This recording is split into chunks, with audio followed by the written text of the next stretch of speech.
মুগ্ধকর অরণ্যের মাঝখানে আকাশচুম্বী ওক গাছ এবং ফুলে ভরা পরীদের জাদুকরী রাজ্য ছিল। এখানে প্রতিটি পাতা জাদুতে ঝিকমিক করত এবং প্রতিটি বাতাস মধু ও ফুলের সুবাস নিয়ে আস। পরীদের মধ্যে একজন পরী তার অনন্য জেল্লা ও সদয়তার জন্য আলাদা ছিল, রাধা।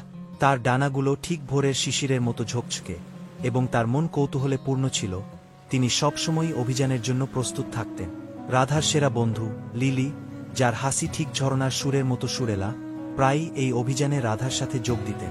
একদিন রৌদ্রোজ্জ্বল সকালে যখন রাধা রাজ্যের কিনারায় ঘুরছিলেন, তিনি কিছু অদ্ভুত জিনিস লক্ষ্য করলেন।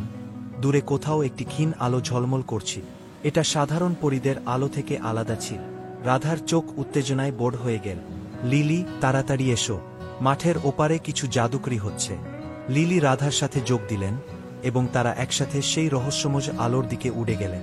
কাছাকাছি আসার সাথে সাথে তারা দেখতে পেলেন এক ছোট পুকুর, যার চারপাশে সব রঙের ফুল।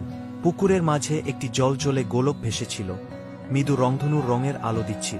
এটা কি হতে পারে? লিলি ফিসফিস করে বললেন, তার চোখ বিস্ময়ে ভরা। রাধা আরও কাছে উঠলেন, তার হৃদয় উত্তেজনায় ধড়ফড় করছিল। এটা একটা দরজা মনে হচ্ছে, তিনি চিৎকার করে বললেন।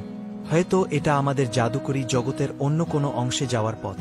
এক ডানার ফড়ফড় এবং সাহসের স্রোতে রাধা গোলককে ছুঁলেন।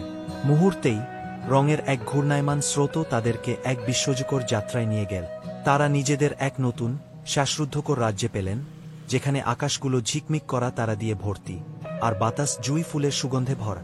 এই নতুন জগতে রাধা এবং লিলি অন্য পরীদের সাথে দেখা করলেন, যারা তাদের উষ্ণ অভ্যর্থনা জানালেন। এই পরীদের একটি বিশেষ কাজ ছিল তাদের জন্য, এক জাদুকরী গাছকে বাঁচাতে, যার আলো ম্লান হয়ে যাচ্ছিল। রাধা এবং লিলি তাদের পরী জাদু ব্যবহার করে আনন্দ ও হাসি ছড়ালেন এবং শীঘ্রই গাছের আলো পূর্বের চেয়ে উজ্জ্বল হয়ে উঠল। তাদের মিশন সম্পন্ন হওয়ার পর দরজাটি আবার খুলে গেল এবং রাধা এবং লিলি তাদের নিজ রাজ্যে ফিরে এলেন, তাদের হৃদয় নতুন দেখা বিস্ময়ে ভরা। সেদিন থেকে রাধা পরীদের মধ্যে সবচেয়ে সাহসী এবং সদয় পরী হিসাবে পরিচিত ছিলেন, সর্বদা অজানাকে অন্বেষণ করতে এবং প্রয়োজনের সময় সাহায্য করতে প্রস্তুত।